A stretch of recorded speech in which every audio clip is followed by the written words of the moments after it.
eh bien, quand une humoriste rencontre un humoriste, qu'est-ce qu'ils peuvent bien se raconter? On va le savoir. On va le savoir tout de suite avec Virginie Gage et son invité John Elejam pour cette nouvelle édition de notre rendez-vous du dimanche soir. Il s'agit là de juifs et humoristes et nous en avons de la chance. Des Elejam, en fait, il y en a deux de célèbres. Le premier, Jean-Jacques, est le président de la Croix-Rouge, mais Croix-Rouge égale situation sanitaire et disons qu'on n'a pas tellement envie d'en parler ce soir. Alors John, il reste John. John, Je ne connais pas du tout Jean-Jacques en plus, pour le coup. Donc, vraiment, voilà, pour voilà. être très honnête, je n'aurais pas grand-chose à dire sur lui. Mais... Donc, on ne va pas parler de Jean-Jacques, n'est-ce pas? Et John est évidemment l'humoriste que nous connaissons, l'animateur de radio, l'auteur de sketchs bien connu dans l'Hexagone, mais également l'auteur de textes pour d'autres artistes. Mais nous, ici à l'Écuge, nous apprécions John Elejam aussi par son engagement auprès de notre institution, par sa présence fidèle qui donne une coloration très particulière à notre grande soirée de Mimouna ces 2 dernières années. Alors, voilà, John Elejam est avec nous ce soir. Vous aurez la possibilité de le découvrir, la chance également d'échanger avec lui en posant vos questions avec votre bouton Q et R. Et pour ma part, je reviendrai en fin de séance pour relayer vos questions. Je vous laisse donc entre Virginie et John Elejam pour cette belle soirée. Merci beaucoup. Merci Gad. Merci. Merci beaucoup Gad. Bonsoir John. Bonsoir Virginie, merci pour l'accueil. Alors là, c'est quelle conférence là? C'est Juif et humoriste, c'est ça? C'est ça, oui. C'est non, juste avant, j'étais sur la conférence Ancien Gros et Bricoleur. C'était hyper intéressant. Mais là, du coup, il faut que je me remette dans ce que je te propose, c'est de me laisser introduire la conférence et puis après, tu adapteras ton discours. Avec plaisir, je te laisse faire. Voilà. Alors, Gad, il est super gentil de m'avoir présenté comme humoriste, mais j'en suis encore loin. Je suis en tout cas ravie de te recevoir pour cette 17e édition de Juifs et qu'on a débuté à la fin de l'année 2020. Et je suis très heureuse de te recevoir ce soir parce que c'est vrai que humoriste, c'est un peu mon rêve secret. Je m'y suis essayée avec les moyens du bord, avec quelques succès. Il y a eu des moments de joie et il y a des rires qui résonnent particulièrement. Et je pense aux rires de celle qui partage ta vie aujourd'hui, ce rire qui régulièrement m'a rassurée sur I24 et ensuite m'a portée au Kamel Comedy Club lors de ma première vraie scène. Je me souviens très bien que la première vanne qui passe, j'entends Daniel rire et je me dis, allez, c'est bon. Si Daniel rigole, Daniel est très bon public, j'ai l'impression qu'elle rigolait surtout, mais je me suis dit, si ça passe, allez, ça passe. Et à chaque fois que je balançais une vanne et que ça marchait, j'entendais son rire et ça m'a beaucoup soutenue. Donc ça, c'est pour le côté hyper chouette du stand-up. Mais ce que les gens savent moins, c'est que derrière l'humour comme profession, comme sacerdoce, il y a aussi souvent la solitude, le silence d'une salle, la déflagration d'un vide que toi et moi, on connaît. Et je me souviens d'une soirée scène ouverte que tu présentais à laquelle je participais. C'était pour la Tzedaka. J'avais l'impression que c'était surtout pour la solitude, en fait, parce qu'il y avait une espèce de salle à moitié vide. On était plusieurs. Il y avait Jacob Tsevi, il y avait plein de mecs que je connaissais d'Israël, mais aussi de France. Et je me souviens qu'il y avait une découverte du public qui se trouvait être la secrétaire du truc, qui faisait rire, en fait, plus que nous, parce qu'en fait, dans la salle, il y avait sa famille. Et moi, j'ai vécu un moment difficile, mais surtout, je me disais, qu'est-ce que je fous là, quoi? Mais surtout, je te regardais présenter cette soirée avec une espèce de dignité et un sérieux sans rien laisser paraître. Mais vraiment, quoi, même en coulisses, quand tu venais, vraiment, j'avais l'impression d'être avec le commandant du Titanic, quoi, tu vois, et qui dit, alors qu'est-ce que vous jouez? Vous jouez, je veux pas d'histoire, je veux pas d'embrouille, vous jouez jusqu'à la fin. Ce soir-là, j'ai pris une leçon parce que le stand-up, c'est ça. Avant les salles qui rient, il y a les salles qui ne rient pas. Avant les grandes salles, il y a les petites salles, il y a les gymnases. Moi, j'ai joué dans un bar à couscous dans le 11e arrondissement où un mec m'a annoncé sur scène en disant « Essayez de faire abstraction qu'elle vient d'un pays qu'on n'aime pas. » Je ne sais pas si tu imagines le truc. Et je me suis rendu compte en montant sur scène que j'avais un haut kaki et un pantalon kaki, genre sale, quoi. Et je me suis dit « Mais qu'est-ce que je fais là ?» Et en fait, je voulais quand même en parler parce que je voudrais que les gens sachent que le stand-up, c'est aussi ça. Et en fait, je me dis qu'il y a quand même chez toi quelque chose de très fort. On parle d'humour juif, mais moi, je pense que tous les juifs ont de l'humour. Je t'ai perdu, j'espère que tu es encore là, visuellement. Je t'ai perdu. Est-ce que John et les Jams est encore à la caméra? Je suis toute seule, je n'ai plus personne. Non, je suis avec toi, Virginie, mais John devrait être là. Il est encore connecté. Donc, John est connecté, mais on n'a plus. Alors, si John nous entend, on n'a plus la vidéo de John. Donc, je ne sais plus ce que je disais. Donc, je disais que j'avais pris une leçon ce soir-là. Qu'est-ce qu'on fait? Est-ce qu'on attend que John revienne? Parce que j'arrive à ma première question. Donc, ce serait un petit peu ennuyeux qu'il ne soit pas là.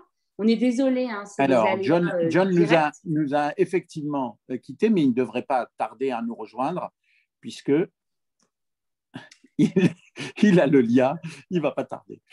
Voilà, il ne va pas tarder à revenir. Voilà, il ne pouvait pas se retenir, c'est déjà sa première blague. Et... voilà. Sinon, il y a Judith qui se propose de répondre à sa place, ce qui est quand même génial. Non, mais ne vous inquiétez pas, c'est les aléas du direct. Ça ne nous est jamais arrivé en 17 éditions. Et finalement, ce n'est pas si mal que ça nous arrive maintenant. Ça nous permet de dire on a mis 17 éditions pour faire disparaître l'invité principal. Mais qui a peut-être disparu tout seul. Grosso modo, c'est peut-être lui. Il n'a peut-être pas aimé le début du portrait. Il s'est dit, je me casse. Qu'est-ce que c'est que cette histoire? Non, mais c'est aussi l'occasion de vous dire que mon travail d'arrache-pied est très dur pour vous organiser des conférences un peu étonnante et faire parler des gens que vous connaissez peut-être un peu mais pas assez, ou faire parler des gens. Il est revenu. Voilà. John arrive. Il suffit qu'il active son micro. Il faut qu'on t'entende. En fait, je déménage et du coup, j'ai fait le déménagement de ma ligne Freebox et elle a décidé de couper maintenant, en fait. D'accord, très bien. Est-ce que tout va bien? Tout va parfaitement bien. Je suis désolé, excusez-moi. D'accord. Donc, non, mais je disais que finalement, on parle beaucoup d'humour juif. Je pense que c'est une erreur parce que je pense qu'il n'y a pas un humour juif, mais dans chaque juif, il y a une capacité à rire de soi. Et ça, je trouve que ça te définit tellement, que ce soit dans Soda, dans les canulars téléphoniques, dans les caméras cachées pour tes PMP ou autres. Il y a cette capacité chez toi de te grimer, de faire rire de toi-même, de flirter parfois très clairement avec le ridicule sans jamais faiblir. Alors, ce sera l'objet de ma première question. Et je voudrais évidemment pas que tu le prennes mal, mais cette capacité de jouer avec le corps, tellement, parfois de t'enlaidir au possible, je me dis, je ne peux pas m'empêcher de me demander, sans faire de la psychologie à dessous, est-ce que si tu t'étais trouvé super beau gosse, tu aurais fait autre chose? Alors, c'est drôle que tu me poses cette question, puisque dans mon spectacle, je racontais une vanne au sujet de ma mère, où je demandais en fait à ma mère si elle me trouvait beau. Et sa réponse, en fait, c'est une question que mon frère avait posée réellement, pour te donner l'état d'esprit de la famille Les Jams. Ma mère avait posé cette question mon frère avait posé cette question à ma mère. Il dit, maman, est-ce que tu me trouves beau? Elle lui avait dit, mon fils, tu es gentil et ça, c'est le plus important. C'est horrible. C'est limite, je préfère qu'on reste amis, quoi. C'est-à-dire, si ça avait été une meuf, elle t'aurait dit, viens, on reste copains. Non, mais oui, c'est horrible et à la fois, ça donne ma relation au physique, elle n'a jamais été importante. Elle n'a jamais été importante. En fait, je me suis surtout… j'ai jamais eu peur, comme tu le disais, de me tirer au ridicule, de me grimer, de m'enlaidir, de prendre du poids pour un rôle. Ce n'est pas un truc qui me fait peur, au contraire, c'est un truc qui m'amuse et qui m'éclate parce que je fais complètement la différence entre ma vie privée, c'est-à-dire quand je ne travaille pas, et le boulot. Donc, ça ne me pose aucun problème, au contraire. Et je me rappelle d'une anecdote, d'une histoire qui m'est arrivée. J'avais fait un clip qui s'appelait Hilton Hotel, où j'incarnais un personnage qui était Steven Ben Simon. Et c'était une parodie sur les juifs chalala des années 2000. Ça avait bien marché d'ailleurs. C'était une des premières vidéos sur YouTube à faire le million de vues. C'est-à-dire que c'était il y a longtemps. Et à l'époque, une fille m'avait croisé dans la rue. Elle m'avait dit, ah, mais t'es pas moche en vrai. Et ça m'avait fait rire. Et oui, en fait, j'ai aucun souci avec ça. Au contraire, l'autodérision, c'est une arme, en fait. C'est une arme et c'est une des armes les plus puissantes. Donc, au contraire. Je pense que quand on décide de rire de soi-même, de ne pas avoir peur de son physique, il y avait, pour dire quelques mots de Torah, puisque puisque c'est juif et humoriste aujourd'hui, c'est pas que humoriste. C'est marrant parce que je lisais ça, un cours sur ça ce Shabbat. On disait je crois quelle disgrâce que la beauté. En fait, c'est pour dire que le physique, c'est une chose qui a amené, la beauté, c'est une chose qui est vouée à disparaître. En revanche, l'intérieur d'une personne, c'est une chose qu'on peut consolider, qu'on peut toujours construire, qui peut constamment évoluer. Donc, mon enveloppe corporelle, en fait, parfois, je me regarde dans le miroir et je me dis, mais c'est qui ce mec? En fait, c'est-à-dire que je me reconnais pas, je me connais pas, je ne sais pas qui je suis, je me découvre tous les jours. Parfois, quand je sors de la douche, je me regarde dans le miroir, je me dis, mon Dieu, mais qui est moche cet homme? Et donc, Mais est-ce que ce lâcher-prise-là que tu as avec le corps, est-ce que tu penses que c'est nécessaire quand on fait du stand-up, quand on fait de la scène, quand on fait de l'humour, et qu'à un moment donné, il faut accepter de s'enlaidir est-ce que tu penses que c'est important si on a envie de faire rire les gens? alors ça, tout dépend. Non, non, tout dépend du personnage qu'on décide d'incarner. Par exemple, on va prendre un personnage neutre, c'est Gad Elmaleh. Gad Elmaleh ne joue pas le rôle d'un beau gosse, il ne joue pas le rôle d'un moche. Il arrive pourtant à faire énormément d'autodérision à son sujet. Franck Dubosc joue, lui, le beau gosse. Il y a d'autres humoristes. Enfin, en gros, c'est tout dépend du personnage qu'on décide d'incarner. Moi, mon physique, j'en rigole justement. Je rigole du fait que j'ai eu les cheveux blancs très tôt. Je rigole du fait que j'ai pu être boubou plus jeune. Mais je ne pense pas qu'il faille être moche pour être drôle, en tout cas. Non. Non, mais c'est pas ce que j'ai dit. Je me suis pas permise de dire ça. Elle vient d'où cette vocation? À quel âge on se dit j'ai envie de faire rire et j'ai surtout envie d'en faire un métier? Parce que faire des conneries, tous les enfants veulent faire des conneries pour faire rire les copains. Mais à quel moment tu te dis mais moi je veux en vivre quoi? Au moment où je comprends que je ne pourrais pas vivre d'autre chose. Je suis beaucoup trop couillon. Alors ça, j'ai fait des études, hein, j'ai fait des petites études, j'ai fait un BTS immobilier. J'ai bossé un an dans l'immobilier, j'ai vu que c'était pas pour moi. Et en fait, on m'a poussé à en vivre. J'ai de la chance puisque j'ai toujours été entouré de personnes bienveillantes. J'ai grandi dans un mouvement de jeunesse qui s'appelle le DEJ, où c'est là où en fait, j'ai fait toutes mes armes, puisque quand on se retrouve en colo à prendre la parole devant 100 personnes, à chanter, à essayer de faire rire, à faire un spectacle, à essayer de faire un sketch, on est tout de suite confronté au public. Alors, il y a forcément une bienveillance des gens qui sont là dans la colo, puisque j'ai construit quelque chose avec eux pendant les 2 semaines qui précédaient le spectacle. Mais ces gens-là qui m'ont entouré, je pense notamment à la famille Rouas, au Gordon, à tous ceux qui ont toujours été là avec moi, autour de moi, dans ce mouvement de jeunesse, m'ont poussé en fait à faire ça. Ils m'ont aidé à faire le clip de Hilton Hotel de Steven Ben Simon. Et de fil en aiguille, c'est mon entourage qui m'a dit allez, maintenant, il faut y aller. Moi, j'avais des réticences au début parce que j'ai toujours eu énormément de respect pour l'art du spectacle et l'art du stand-up. Pour moi, ce que j'ai toujours dit, c'est pas parce que je fais rire les copains, c'est pas parce que je fais rire ma classe, c'est pas parce que je fais rire ma colo, c'est pas parce que je Que fais je suis rire drôle. à Shabbat que je suis drôle. L'art du stand-up, c'est quelque chose d'autre. C'est pas parce que, voilà, en fait, c'est un art, en fait. Vraiment, c'est une discipline, le stand-up. Et quand on fait marrer ses copains en soirée ou quand on fait rire sa classe parce qu'on sort, on a une bonne sortie en face du prof, ça ne fait pas de nous un artiste, ça ne fait pas de nous un humoriste. C'est pour ça qu'il y a malheureusement beaucoup de personnes ou beaucoup de jeunes qui se sont essayés dans la matière et qui ont parfois eu des difficultés. Donc, j'ai dû en fait reprendre toutes les bases. J'ai travaillé avec un metteur en scène dès le départ qui s'appelait Stéphane Melnik. C'est Régis Sazan. D'ailleurs, je les embrasse tous les deux, qui étaient là au tout début et qui m'ont poussé à travailler. J'ai écrit des textes. J'ai écrit mon spectacle. J'ai commencé à le répéter tous les jours, tous les jours. Et c'est drôle parce qu'à l'époque, justement, je n'avais même pas prévenu mes parents que je faisais un spectacle. Pourquoi est-ce que tu avais peur qu'ils le prennent mal, qu'ils s'inquiètent, qu'ils se disent il va lâcher l'immobilier? En fait, surtout, je ne voulais pas les décevoir si je leur annonçais que je faisais un spectacle et que derrière, j'abandonnais. Du coup, je ne leur ai rien dit. Un jour, je suis arrivé, j'ai posé une affiche sur la table. J'ai dit, bon, ben, je joue le 29 mars 2007 à l'espace Rachi. Et voilà, je voudrais que vous soyez là. Ils sont venus. Mon père était très content. Et puis après, j'ai joué dans des petites salles un petit peu pour me faire la main. C'était un tout premier spectacle. C'était il y a plus de 10 ans. C'était vraiment pas le meilleur spectacle que j'ai pu écrire. Avec le recul, vraiment, je crois que je ne garderai pas une seule vanne que j'avais fait dans ce spectacle. Mais je l'ai fait. En tout cas, j'ai passé ce cap-là, j'ai travaillé. Et je suis devenu un artiste à ce moment-là, en fait, précisément. À quel moment tu te dis je suis un artiste? Parce que moi, par exemple, quand les gens disent t'es une artiste, je me retourne, je me dis de qui parle cette personne en fait? À quel moment tu t'es dit je suis un artiste? Au moment où les gens ont réservé leur place, au moment où les gens ont cherché une place pour se garer, au moment où les gens ont quitté leur travail plus tôt pour venir me voir, au moment où les gens ont attendu dans le noir que le rideau s'ouvre, au moment où les gens ont décidé de me consacrer leur soirée, au moment donné où ils ont pris leur babysitter.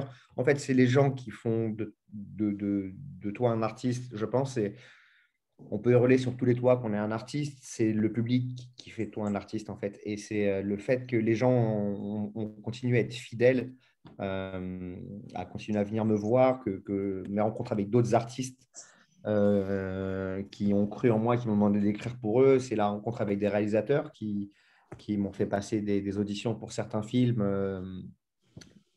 Et en gros, c'est eux qui ont fait de moi un artiste. Parce que enfin voilà, sans public, c'est pas une bêtise. C'est pour ça qu'en ce moment, tous les artistes souffrent. Parce que ce sont Parce qu'il n'y des. a pas de public, En justement. fait, parce qu'ils sont un peu orphelins, façon de parler. Après, faut rester relatif par rapport à ça. On n'est vraiment pas les plus à plaindre. C'est dur pour tout le monde de manquer de culture. Nous, on manque de public, mais je comprends que certains artistes souffrent parce qu'ils sont un peu orphelins, parce qu'ils ne sont plus artistes, en fait, sans public. Voilà, tout simplement. Donc, je suis devenu artiste le jour où le public a décidé que j'étais un artiste, tout simplement. Et il y a encore des gens qui disent que je ne suis pas un artiste, mais c'est le principe. Ça, voilà, on ne peut pas mettre tout le monde d'accord quand on décide de monter sur scène, il faut accepter ça aussi. Est-ce que tu te souviens de la première fois où tu es sur scène, peut-être pas le premier spectacle, les premières scènes, c'est toujours un peu hésitant, etc. Mais au moment où tu dis, je suis à ma place, je suis là où je dois être, j'ai écrit quelque chose, je propose quelque chose, ça arrive, il y a une réciprocité. Est-ce que cette sérénité-là sur scène, est-ce que tu te souviens exactement le moment où tu t'es dit, c'est bon, quoi? Alors, c'est drôle, c'est un jour qui est très particulier parce que je me souviens parfaitement de mon tout premier spectacle, je me souviens parfaitement de chacun des spectacles que j'ai pu faire. J'ai rencontré, mais je pense qu'on va y venir, j'ai Bien sûr. rencontré Kev Adams au tout début de sa carrière, c'est-à-dire quand il avait encore que 5 minutes de spectacle. Et on a collaboré par la suite, on en parlera plus longuement tout à l'heure. Et en fait, quand il était déjà un artiste reconnu, qui faisait des zéniths, qui jouait dans des salles de plus de 2000 personnes, je faisais ses premières parties puisque j'écrivais pour lui aussi. Et comme on est extrêmement proches, on est tout le temps ensemble. Du coup, il m'a dit, voilà, viens faire mes premières parties sur toute la tournée de mon spectacle. J'étais à Lyon, je faisais la première partie. La première partie, c'est un exercice qui est extrêmement difficile. Ouais, on va y revenir, c'est une tanasse. Eh ben, en fait, ce moment-là, justement, il y a eu une sorte de déclic où je me suis senti pas à ma place, mais j'étais un peu submergé et les choses, je ne les contrôlais plus. C'était à la fin d'une première partie à Lyon, à la Bourse du Travail, qui est une salle de 2000 personnes. Et à la fin de ma première partie, il faut savoir qu'une première partie, c'est très dur. Pourquoi? Parce que les gens veulent voir l'artiste, en fait. Et là, là j'arrive, tu arrives avec ton micro. Il n'y a pas de lumière, il n'y a pas de musique, il n'y a pas de lancement. Tu arrives et tu parles au public. Je termine ma première partie. Et là, il se passe un truc incroyable pour moi. Il y a une standing ovation. Au bout seulement de 15 Non, minutes. Ouais, il y a que 2000 tu vois personnes. pas arriver? Alors, ça rit fort pendant la première partie. Ça applaudit au van. Donc, ça, c'est super. Je me dis, bon, bah, c'est génial. J'ai passé un super C'est bon, moment. j'ai fait mon taf. Bah ouais, j'ai chauffé la salle pour mon pote qui va arriver. Et, euh, et tout se passe bien. Il y a des rires, des applauses. Et à la fin de ma première partie, merci, je salue. Et là, spontanément, c'est-à-dire que, tu sais, il y a les standing ovations un peu forcés. On l'a tous vécu en tant que Oui, spectateur. bien sûr, la famille, Ah, quoi. tu as les La 3-4 premiers famille. rangs qui Les se gens lèvent, qui tu te dis, disent allez, levez-vous, voilà. putain, elle est Ouais, tu as là, les quoi. 3-4 premiers rangs qui se lèvent, tu te dis, on va pas passer pour des ordures, on va se lever aussi, ça se fait pas de rester assis. Et là, spontanément, les 2000 personnes se sont levées vraiment en l'espace de 3 secondes. Et à ce moment-là, il n'y a plus rien. Plus rien ne m'appartenait, en tout cas. Plus rien ne m'appartenait. Et j'étais, voilà, ce soir-là, je savais que j'étais. Et est-ce qu'après, les scènes d'après, t'es fort de ce qui s'est passé ou tu rejoues à chaque fois, tu remets tout sur le tapis à chaque fois Non, non, et on a une petite confiance un peu plus forte après ça? mais pas du tout. À chaque salle où on allait, alors après chaque spectacle, moi, j'allais pendant le spectacle de Kev, j'allais dans la salle prendre des notes, on regarde comment ça se passe, on regarde comment le show évolue. Et Et après le spectacle, on sort faire la fête, mais le lendemain, rebelote à 18h30, c'est les maux de ventre, c'est la petite demi-heure aux toilettes, le stress, et je m'enferme dans la loge, alors que je joue que 15 minutes, que les gens n'ont pas payé pour venir me voir moi, mais c'est chaque jour, chaque spectacle, à chaque fois, j'ai l'impression de vivre comme si je sautais en fait un nouveau élastique. Je ne pense pas qu'une personne qui saute en parachute peut te dire non, Ouais, ouais, ouais. Au bout de ouais, 150 sauts, c'est honnêtement. jamais détente, ouais. Ouais, c'est ça, on reste quand même dans le vide. Donc voilà, chaque nouveau spectacle, c'est un nouveau saut en parachute. Non, mais c'est vrai que les premières parties, c'est très compliqué. J'en ai fait quelques-unes et j'ai eu la chance de faire la première partie de Caroline Vigneault. Et je me suis confondue en remerciements en lui disant vraiment, c'est tellement gentil de me donner ma chance et tout.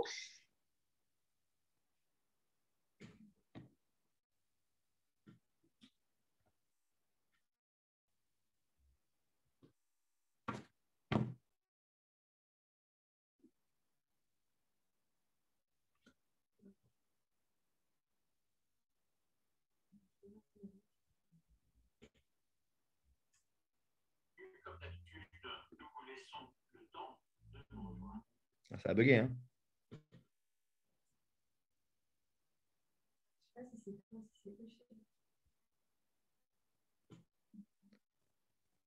Qu'il a dit, on vous laisse le temps de nous rejoindre, donc peut-être que ça a bugué.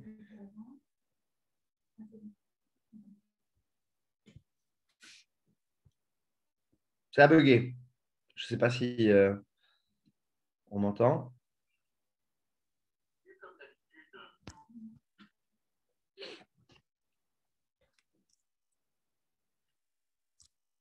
Oui. Ok, tu es là. Oui. Alors, je ne sais pas si on est en direct sur Facebook. On est en direct sur Facebook, donc on va pouvoir continuer. Voilà. Tu laves ton écran. La rencontre avec Kev Adams, on va en parler. Donc, c'est au tout début de vos carrières respectives. Moi, je voulais savoir si tu as tout de suite senti qu'il avait un potentiel de dingue. Alors, l'histoire, elle est folle avec lui, en fait. C'est-à-dire qu'il y a deux frères qui s'appellent les frères Kimbell, Vincent et David, qui sont deux entrepreneurs aujourd'hui dans le monde de la startup. Ils avaient lancé un site à l'époque qui s'appelait Talent Zapping. En gros, le principe, c'était des nouveaux artistes qui venaient mettre leurs sketchs en ligne et on pouvait les repérer grâce à ça. Et ils ont décidé d'organiser un dîner chez eux, simplement entre Kev et moi, avec eux, bien entendu. Et ils ont dit, bah, voilà, John, tu as 24 ans. Ouais, j'avais 24 ans. John, tu as 24 ans, tu as fait un clip sur YouTube, tu as déjà joué ton spectacle 4-5 fois. On aimerait te présenter un humoriste qui a 16 ans et demi, il a que 5 minutes de spectacle. Ils nous ont présenté. Et là, j'ai rencontré Kev, qui est un jeune mec de 16 ans et demi, voilà, avec les cheveux qui partent dans tous les sens. Et, euh, Pas du et tout ce ta soir, génération quand même. il a 8 ans de moins que moi, en fait. Non, Il mais a à 8 ans de 24 et 16 ans, c'est quand même une grosse différence d'âge. Il va encore à l'école, moins. le gars. Il est clairement en première, en fait. Il est en première littéraire. Et ce soir-là, je leur dis que je vais faire je vais jouer au Luxembourg, mon spectacle au Luxembourg. Et Kev, vraiment, il avait faim, quoi. Il voulait conquérir le monde déjà. Il me dit, je peux faire ta première partie au Luxembourg. Je le connaissais depuis 1 heure. Donc pour moi, je me dis, bon, c'est un peu intrusif, mais allez, OK. Il vient au Luxembourg. Et au moment où, en fait, à ce moment-là, je ne peux pas savoir qu'il est celui qu'il est. Pardon. Et même si il m'avait fait rire lors de la soirée, on ne peut pas deviner en passant une soirée avec quelqu'un qu'une personne a un talent. Mais ce qui se passe, c'est que Kev fait la première partie. Et moi, je suis sur le côté de la scène. Je ne suis pas encore rentré sur scène. Je le vois faire sa première partie. Et il faut savoir un truc pour les premières parties.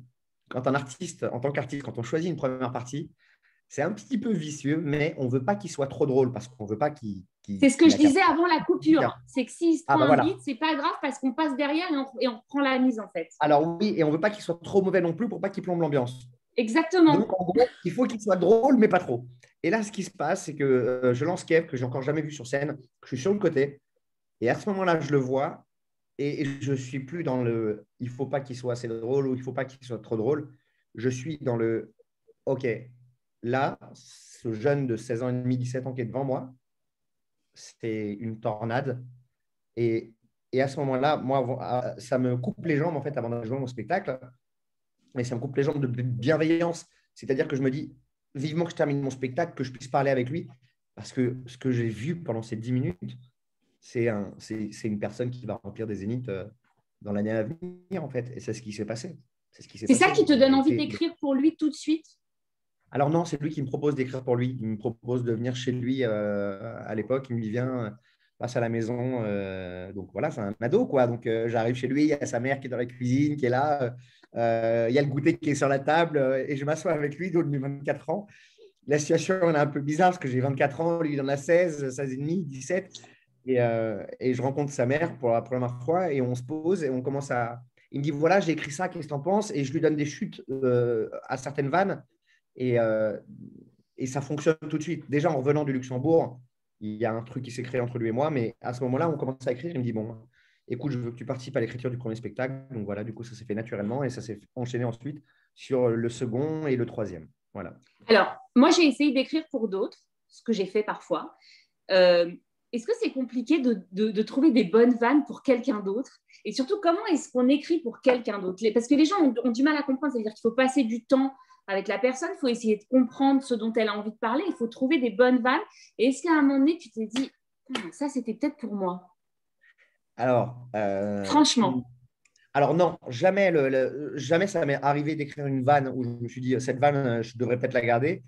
Parce qu'en fait, on est au service du public. Qui remplit des salles de 2000 personnes, 3000 personnes, 4000 personnes, jusqu'à 6000 personnes. J'ai joué avec lui j'ai fait pour un parti devant 6000 personnes. C'est délirant. Donc, techniquement, la vanne, elle est au service de l'art et du public. Donc, jamais je me suis dit, non, cette vanne-là, je devrais la garder pour moi. Le fait d'écrire pour lui, déjà aussi, c'est complètement différent parce qu'on a deux univers différents. Dans son premier spectacle, c'est un spectacle qui était dédié, qui parlait des ados, qui s'adressait aux adultes. C'est le premier spectacle, il s'appelait The Human Show d'ailleurs.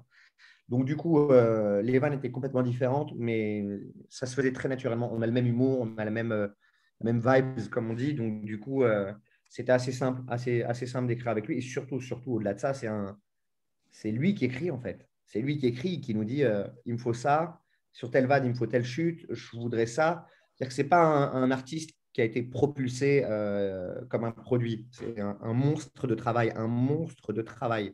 Je ne mens vraiment pas quand je dis ça pour les gens qui ne le connaissent pas, sachez-le, c'est un monstre de travail, c'est un acharné. Un acharné. Parfois, je passe des soirées avec lui et je suis fatigué quand je l'entends gérer 5 projets en même temps au téléphone ou sur son ordi et il m'envoie un scénario, il me dit lis ça, j'aimerais avoir ton avis ou il parle d'un projet, j'arrive plus à le suivre.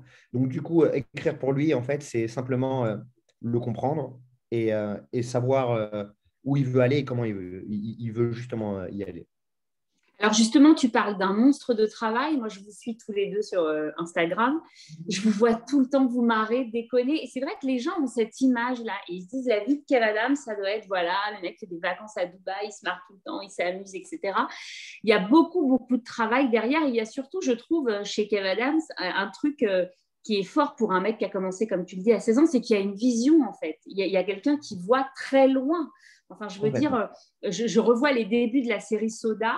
Je revois ensuite les premiers films et je me dis, il y a une vision. Ça, quand tu le découvres à 16 ans, est-ce que tu mesures ce potentiel de businessman en dehors du talent qu'il a sur scène qui est réel? Est-ce que tu mesures ça? On rappelle que, bon, malheureusement, il a ouvert au mauvais moment, mais il a ouvert un endroit qui s'appelle le Fridge dans Paris, qui est donc un café-théâtre où les gens viennent faire du stand-up.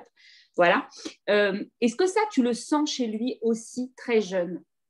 Ça, je le sens à un moment donné très précis où il habite dans un studio collé à l'appartement de ses parents et il a des toilettes avec une porte saloon en fait. Donc, on voit quasiment tout à travers. Moi, je suis assis sur le canapé avec lui, on passait notre vie ensemble et je comprends son potentiel businessman au moment donné où en fait, il a 17 ans et demi, sans mentir, il n'est même pas encore majeur et je l'entends au téléphone donc pendant qu'il est aux toilettes en train de donner une leçon de production à des producteurs confirmés depuis plus de 10 ans, en fait. Et je les entends, moi, parler, parce que c'est une toute petite pièce, c'est un studio, je crois, de 7 mètres carrés qu'il avait à l'époque. Et du coup, j'entends les producteurs dire oui, c'est vrai, tu as raison, Kev, tu as raison. À ce moment-là, il a qu'un an de carrière, donc c'est pas comme s'il voulait lui faire plaisir à tout prix et lui dire tu as raison pour qu'il se taise.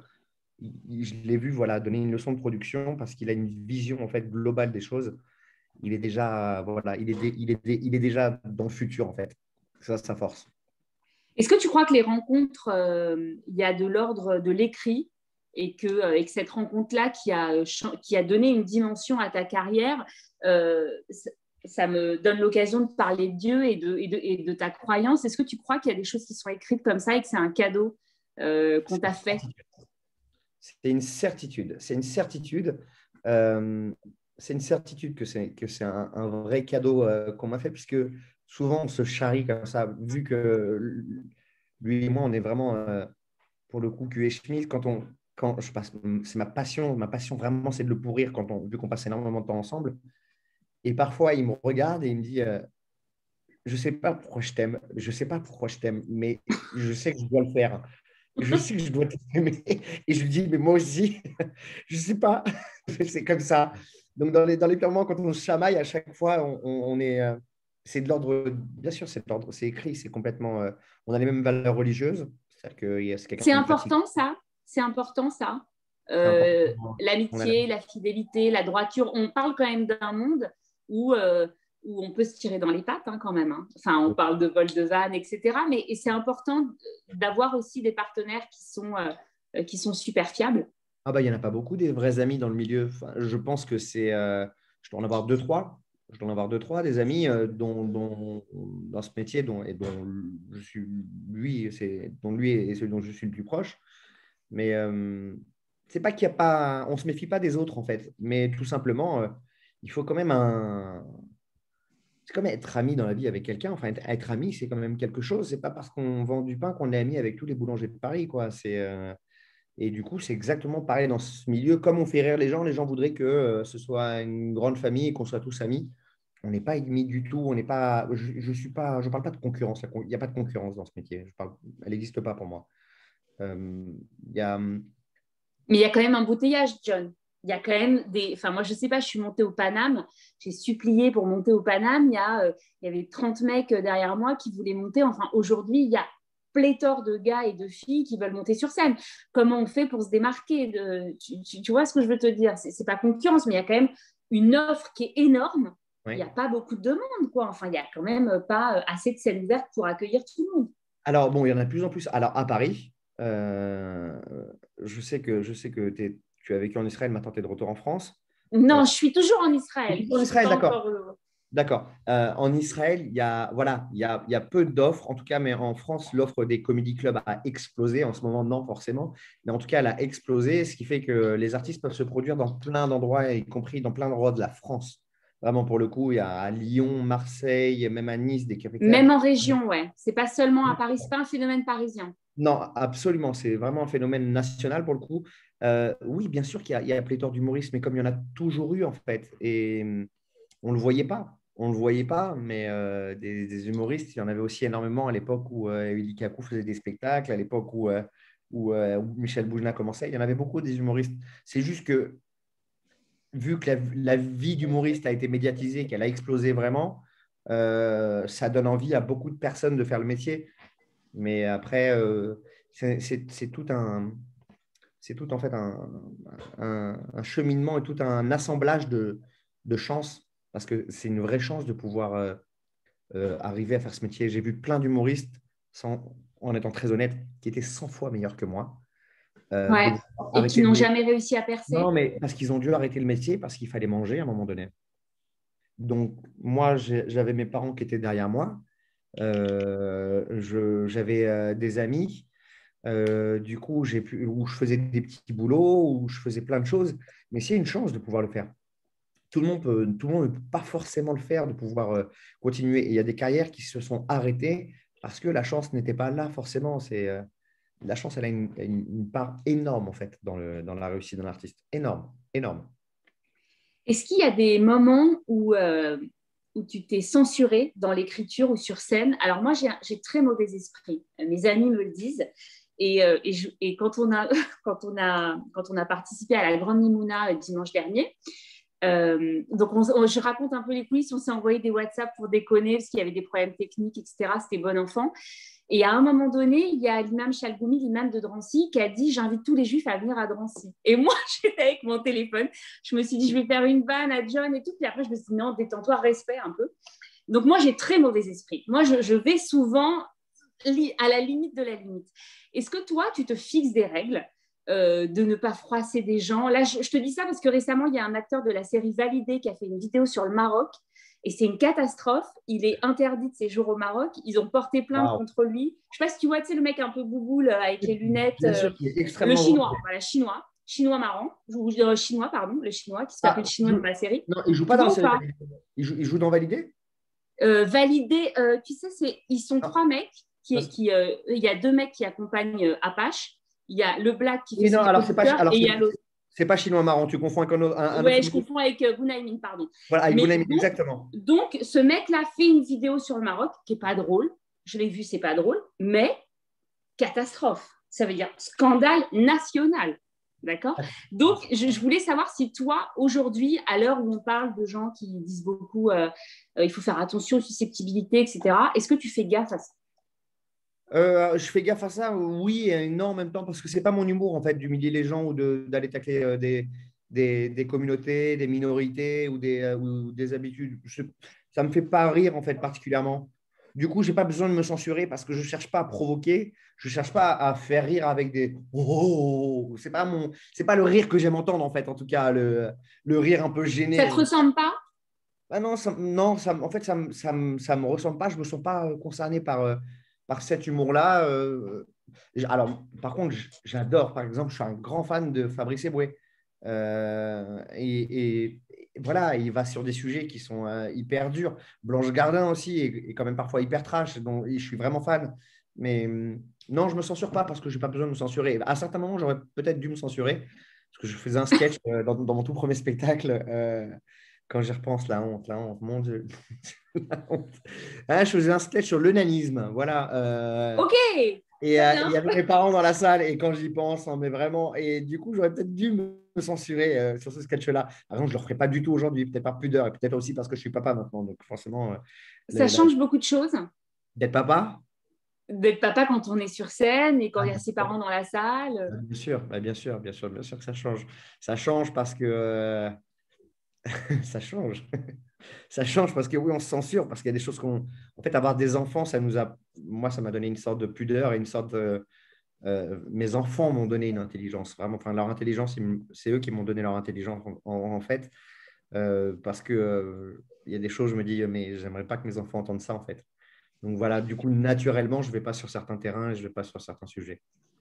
Et de façon plus prosaïque, le fait qu'aujourd'hui, tout est filmé, Ouais. tu peux faire le moindre truc. Est-ce que tu ne te dis pas qu'il faut faire gaffe quand même un peu? Alors, bien sûr qu'il faut faire attention, puisqu'aujourd'hui, pour une vanne mal sortie, pour une vanne pas sortie au bon endroit, pas sortie au bon moment, aujourd'hui, il y a des carrières qui se défont, hein, vraiment là-dessus. Donc, c'est terrible. C'est vrai qu'on est en terrain miné. On est vraiment en terrain miné, les humoristes et les artistes de manière générale. Et après, je crois que la chance aussi, elle intervient là-dedans, en fait. Comment tu as vécu toute la polémique copie comique? Je l'ai vécu comme tout le monde. Honnêtement, je l'ai vécu comme tout le monde et je me suis permis de tenter d'analyser un peu pour l'ampleur du phénomène. On rappelle pour les gens qui nous regardent que Copy Comics, c'est un internaute anonyme qui a monté les vidéos pour montrer les similitudes entre des sketchs d'humoristes très connus en France, comme Gad Elmaleh, comme plein d'autres, et c'était fait de manière hyper avec malhonnête. des humoristes américains.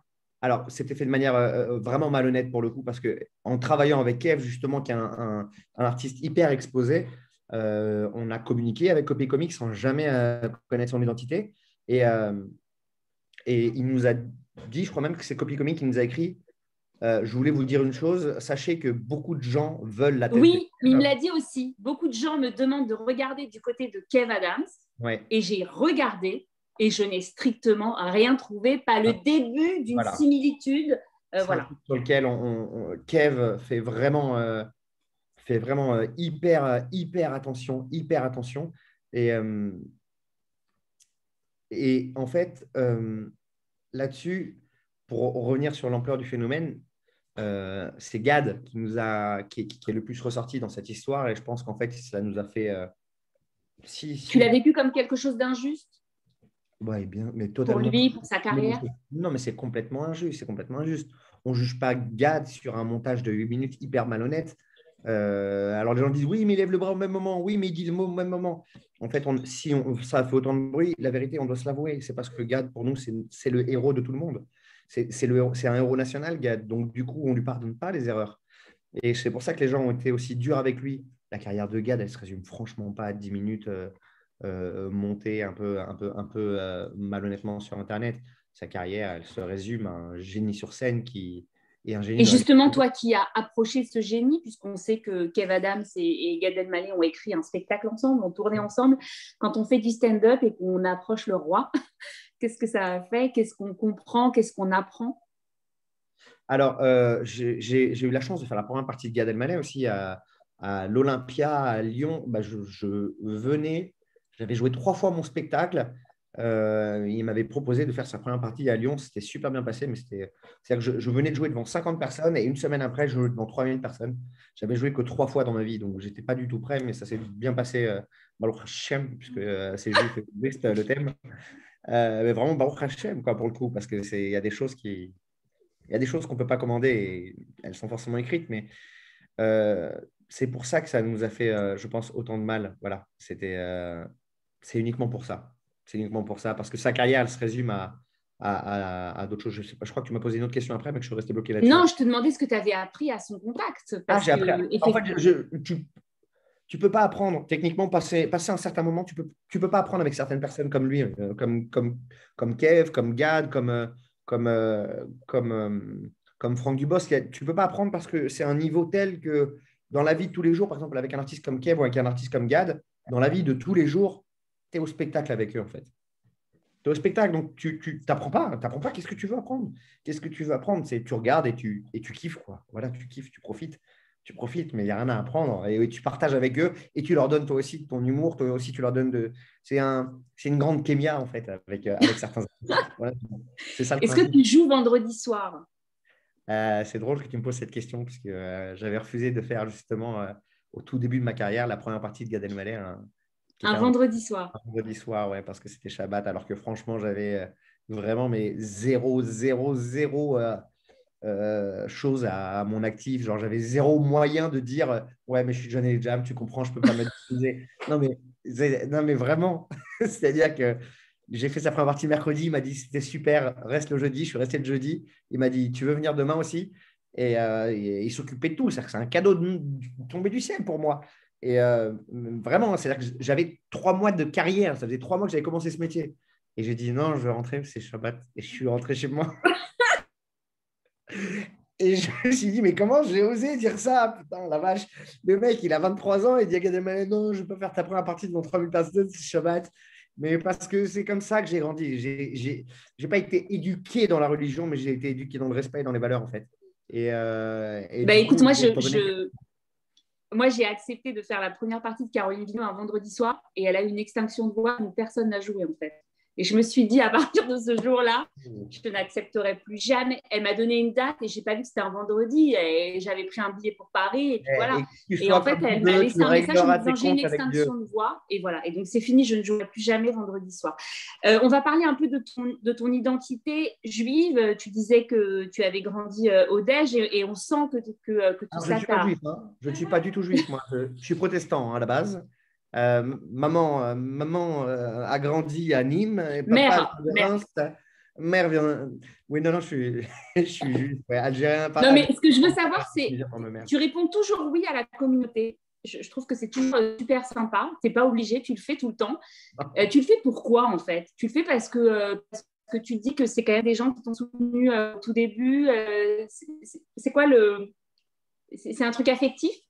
Là, il faut le dire, il faut l'assumer. Hein. Je me suis retrouvé dans des soirées, ce que j'appelle une cagoule. Une cagoule, c'est un truc vraiment où tu te dis, qu'est-ce que je fous là? Je me suis retrouvé comme tu l'as dit. La soirée dont j'ai parlé tout à l'heure. Ouais, je me suis dit, ouais, qu'est-ce que je fais? Qu'est-ce que je fais, quoi? Pourquoi je suis là? Mais parce que quand la communauté, elle demande quelque chose, c'est la Tzedaka, en fait. C'est le principe de la Tzedaka, c'est… Mais est-ce qu'un jour tu t'es dit ça ne me grandit pas, ça ne m'aide pas et il faudrait que j'arrête parce que j'ai peut-être passé un cap et sans dire… Tu vois ce que je veux te dire? C'est aussi des questions que tu as le droit d'avoir. non? Non, bah, alors ça, typiquement, oui, je peux me dire, je vais pas faire telle interview ou je vais pas aller sur tel plateau télé parce que ça va desservir ma carrière. Mais après, jouer dans une soirée communautaire, vraiment, j'ai tout fait en termes de spectacle communautaire. C'est le principe de la Tzedaka, pas de la Tzedaka à l'organisation. Je parle du mot de Tzedaka. C'est quelque chose qui te coûte, en fait. Et en fait, je rentrais, je me rappelle qu'à chaque fois, en rentrant chez moi après ces soirées-là, je me disais, mais ouais, ben, je suis content d'avoir été là, en fait. Je suis content, c'est important. Donc, quand on me demande d'être là pour la communauté, je ne dis jamais non. Jamais, jamais, jamais, jamais. Même si parfois, je me dis, que envie d'être chez moi ce soir, j'ai envie de dormir, j'ai envie de commander un Deliveroo, d'être avec ma femme, de kiffer sur le canapé à rigoler ou d'être avec les enfants. Et le soir de la Mimouna, je me suis fait mais déchirer parce que j'avais mes enfants qui étaient à la maison. J'avais mes enfants et du coup, ils me disaient, papa, t'es dégueulasse, demain on fait chez toi. Parce que je suis divorcé et du coup, et remarié avec une merveille voilà, qui me regarde. Qui nous regarde. Ouais, elle est en face de moi, elle me regarde sur son Zoom, je peux te dire qu'elle m'aime parce qu'elle me regarde avec des yeux, maman. J'ai l'impression qu'elle va me manger. On l'embrasse d'ailleurs. On Et, l'embrasse. que moi, il n'y a que moi qui ai ce Et droit-là. oui, enfin, on l'embrasse chastement. Non, mais tu vois, voilà, typiquement, le soir de la Mimouna, quand on était sur les cuges en direct, ouais, voilà, je me suis fait déchirer par mes enfants, mais je leur ai expliqué que c'était important, qu'il fallait être là, c'est tout. Il y a les sketchs, il y a le spectacle, mais il y a aussi les scénarios. L'exercice, il est complètement différent. Mais alors, tu peux nous en parler un petit peu de cet exercice-là? Alors, je me suis retrouvé à écrire des films d'une manière très particulière. Encore une fois, Kev revient dans l'histoire, puisque c'était un moment où justement, j'avais 27 ans. Non, j'avais un peu plus. J'avais 28, 29 ans. Kev était déjà complètement lancé, c'est-à-dire que ça faisait déjà un moment qu'il remplissait des salles immenses, ça cartonnait pour lui. Et moi, j'avais décidé de m'éloigner un peu de ce métier. Et, et il m'a dit non, tu peux pas. Tu peux pas t'éloigner de ce métier. Moi, je ne t'autorise pas, en fait. Je ne t'autorise pas à t'éloigner de ce métier parce que tu fais partie de ceux qui m'ont donné envie, en fait, de le faire. Donc, tu ne peux pas t'éloigner. Il me dit, j'ai Dominique Farrugia qui me demande, qui me propose de jouer dans un film qu'il va produire. Et il recherche un scénariste parce qu'en ce moment, il y a une pénurie de scénaristes. Donc, est-ce que tu te sens d'écrire un film? Je lui dis, mais je ne sais pas écrire un film. Il me dit, mais j'en ai rien à foutre. On fait quoi? On y va? Je lui dis, allez, on y va. Le rendez-vous est pris avec Dominique Farrugia. On se retrouve dans un café. Et là, Dominique Farrugia me pitch le film. Il ne me connaît pas du tout, mais il fait confiance à Kev. Donc, Kev lui dit, voilà, c'est mon scénariste à moi. Je te présente John. Et je suis scénariste depuis 14 secondes à ce moment-là. Et Dominique Farrugia me pitch le film et il me dit, bon, ben, écoute, tu peux m'envoyer un traitement pour la semaine prochaine. Et là, tu te dis, je ne sais pas du tout ce que c'est. Non, mais et en fait, je fais la technique John et Jam qui est oui, bien sûr. Bien sûr, évidemment. Et je rentre chez moi et je tape traitement, film. Google, traitement, comment faire un traitement. Et en fait, j'y suis toujours allé à l'audace. Il faut de l'audace en fait dans ce métier.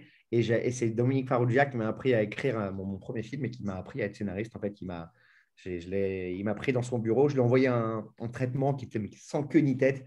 Il m'a dit, bon, ton traitement, là, techniquement, on ne peut pas en faire un synopsis, on ne peut pas en faire un scénario complet, mais tu es fou et tu me fais rire, donc tu vas venir au bureau 2 fois par semaine et on va écrire ensemble. Il m'a appris à écrire un film et il m'a retendu la main d'ailleurs à de nombreuses reprises pour me faire bosser sur d'autres projets en télé aussi. Et voilà, c'est Dominique Farrugia qui a fait de moi un scénariste en tout cas, qui fait qu'aujourd'hui, je sais écrire un scénario et que voilà, Et quand on sait écrire des scénarios, ou du moins quand on s'y est mis et qu'on en fait, et que Dominique Farrugia nous sollicite, on a encore du plaisir à aller faire une caméra cachée pour TPMP, notamment, je pense à celle de Affaires conclues avec... Pardon, mais il n'y a rien de dégradant, hein, John, mais est-ce que il y a une âme d'enfant chez toi, il y a un truc que tu as toujours envie de déconner, quoi, parce que aller à Affaires conclues avec Mokhtar pour vendre les babouches de Cheb Khaled... On s'est éclaté d'ailleurs, mais vraiment on s'est éclaté à le faire. Et non, mais qu'est-ce qui fait que tu continues de dire oui? En fait, parce que Tu marches à l'envie? Bah oui, je marche à l'envie et je marche au plaisir. En fait, surtout, tu sais, je crois vraiment, et je parle sincèrement, je crois vraiment que les artistes qui veulent à tout prix se mettre dans une case eux-mêmes et dire je vaux mieux que ça, ou moi je fais pas ci, moi je fais pas ça, ça dure pas en fait. Ça dure pas en fait.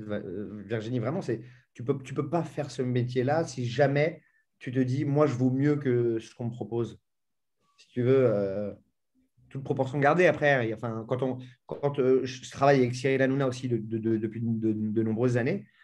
Bah, quand il me dit viens faire une caméra cachée, bien sûr, je fonce, j'y vais tout de suite parce que c'est génial, parce que je m'éclate, parce que je vais rigoler, je sais que je vais m'éclater à le faire. Et, et c'est ça le principe, en fait.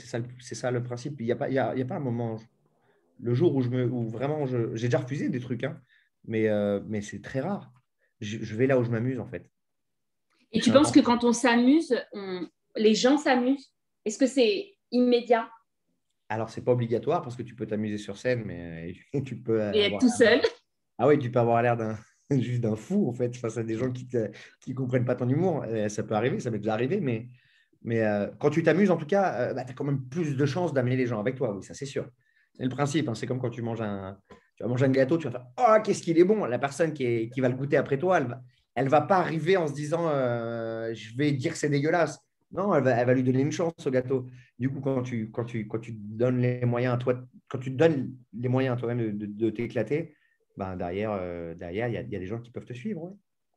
Alors, une dernière question avant de passer aux questions des téléspectateurs. On va parler d'Israël un peu. Je sais que tu as fait le Tel Aviv Comedy Club avec Kev Adams à Tel Aviv. Et il y a eu aussi une première partie de Max Boublil, je crois. Israël, ça représente quoi pour toi? En dehors du fait que tu nous as appris Daniel Atlan sans nous envoyer quoi que ce soit, en fait. On est un peu c'est 1-0 là. Tu nous as appris quelqu'un, il faudrait que tu nous renvoies quelqu'un d'autre. Bah, Israël, pour moi, ça représente un cadeau du ciel. C'est mon rêve de pouvoir partir vivre là-bas. J'ai mes deux enfants. Il y a Jean-François Strouf qui nous a rejoint. Salut Jean-François. C'est mon rêve de pouvoir partir en Israël. J'ai pris à Israël. Enfin, Israël m'a donné Daniel Atlan qui présentait le JT tous les soirs sur I24. Et c'est comme ça que je tombe amoureux d'elle, d'ailleurs, en la voyant à la télé. Et j'ai dit, pourquoi j'ai pas le droit d'avoir une femme comme ça? Je l'ai croisée dans la rue 3 mois plus tard et je lui ai dit, je t'aime. Mais vraiment, et moi, je vais te raconter que j'étais à Eilat. À l'époque, j'étais mariée. J'étais à Eilat au mois d'août. Et je suis donc au buffet du petit déjeuner. Et il y a un couple de septuagénaires qui me regarde insistamment, parce que moi, j'ai aussi travaillé sur I24. Ouais. Et il lui dit... mais non, c'est pas elle. Elle dit, mais si, c'est elle. Il dit, mais non, c'est pas elle. On a croisé Daniel Atlan à Tel Aviv. Elle était quasiment comme à la télé et elle, pas du tout. Et donc, je les regarde et je lui dis, bah moi, il me maquille beaucoup parce qu'il y a peut-être un petit peu plus de travail que Daniel Atlan. Et elle me dit, Daniel Atlan est très belle. Je lui dis, Daniel Atlan est très, très belle. Voilà. Ça, c'est pour fermer la parenthèse de Daniel Atlan. La caméra est amoureuse. Il n'y a pas que toi qui es amoureux de Daniel Atlan, il y a aussi la caméra qui rend très bien Daniel Atlan. John Elediam, merci beaucoup d'avoir participé à cette émission. C'était un vrai plaisir. Merci et je vais passer la parole à Jean-François. Alors, les questions de notre cher public. Alors, d'abord, il y a une mise en garde très violente de Claude Arfi qui dit « Attention, John, maman écoute ». Donc, ça, c'est à toi d'en faire ce que tu veux. Moi, je ne me mêle pas. Il a probablement changé mes couches, c'est une certitude même. Donc, pour le coup, quand Claude Arfi dit quelque chose, je l'écoute. D'accord. Alors, je vais te poser une question. Tu as beaucoup insisté, tu as parlé du registre religieux. Ouais. Est-ce que tu crois qu'un peuple ou qu'une religion qui a dans ses textes fondamentaux un personnage qui s'appelle Yitzhak, ça aide un peu à l'humour ou pas? Alors, tu as un problème avec le prénom Yitzhak? Non, Yitzhak, ça veut dire il a ri. Ah oui, d'accord. Oui. C'est rire. Oui, bien sûr. Alors, Daniel, elle va te donner des cours d'hébreu, à mon avis. Il y a des petits cours à donner.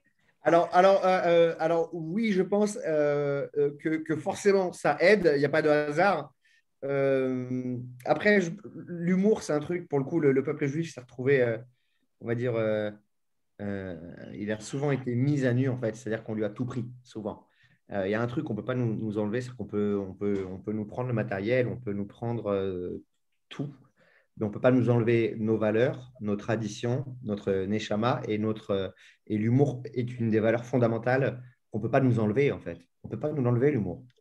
Puisque dans les pires moments, je pense que certains me comprendront, mais voilà, c'est pendant des shivas, je crois, que j'ai eu certains de mes plus gros fous rires parce que parce qu'il fallait que l'humour soit là dans ces moments-là. Il le fallait. C'était indispensable. Et si on n'avait pas l'humour, qu'est-ce qui nous restait? Puisqu'on était face à un disparu, qu'on était face à une situation tragique. Si on n'avait pas l'humour, c'était terminé. Donc l'humour, c'est le rempart, c'est la muraille de Chine, je pense, du peuple juif. Alors, dans les registres d'humour, il y en a plein, il y en a toutes sortes. Quel est celui qui déclenche le plus chez toi un fou rire? C'est quoi la vanne, l'autodérision? Quel est le moteur pour toi le plus fort de l'humour?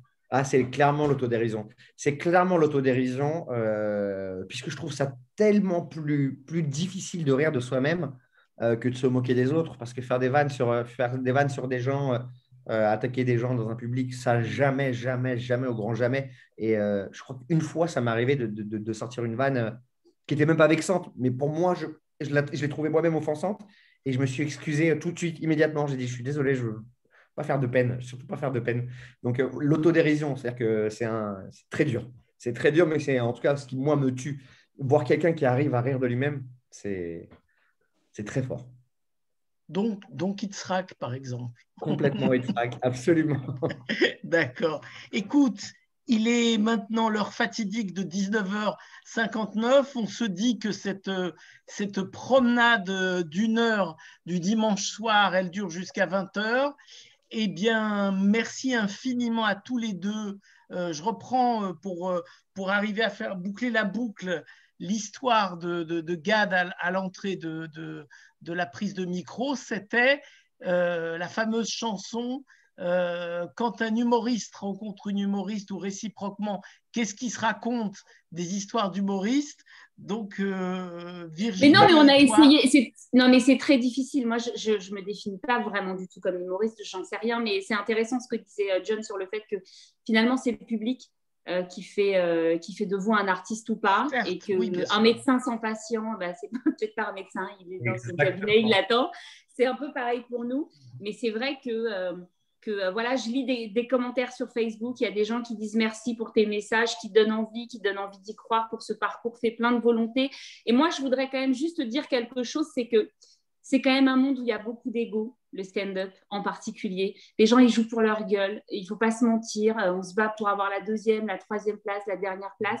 Et moi, je trouve que Johnny Lejam, il a eu cette intelligence. Si vous voulez, c'est comme un bon joueur d'ATP qui rencontre Djokovic quand il a 16 ans. Et quand on voit passer un mec comme ça et qu'on a l'intelligence de se dire que bah, peut-être que sa vanne à soi, c'est mieux qu'elle soit jouée devant 2000 personnes dans la bouche d'un autre que dans sa bouche à soi devant 30 personnes.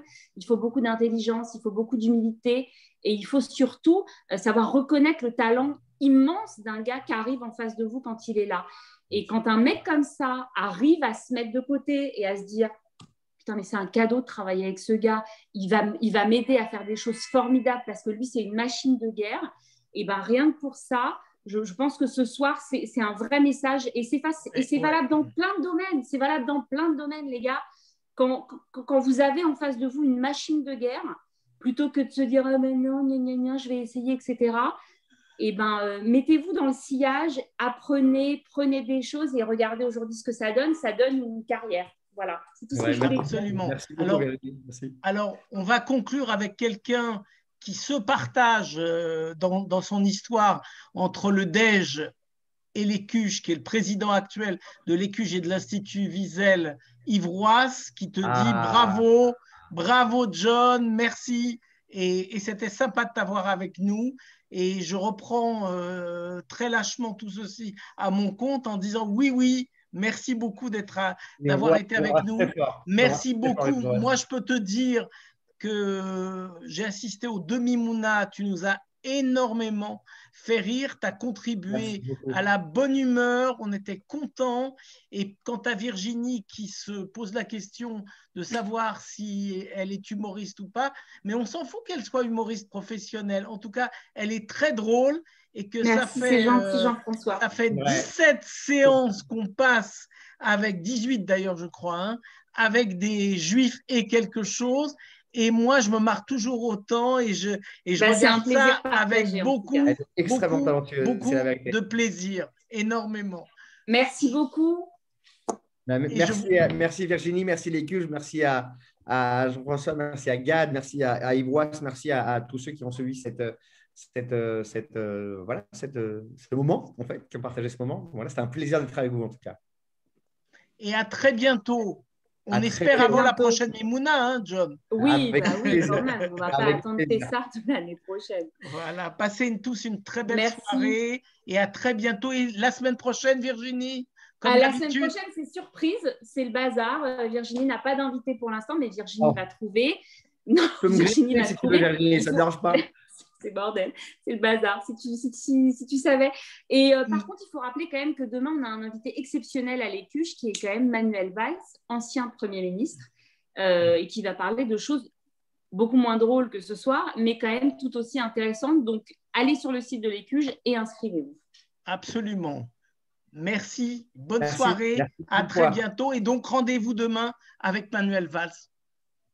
Bye bye. À demain. Bye.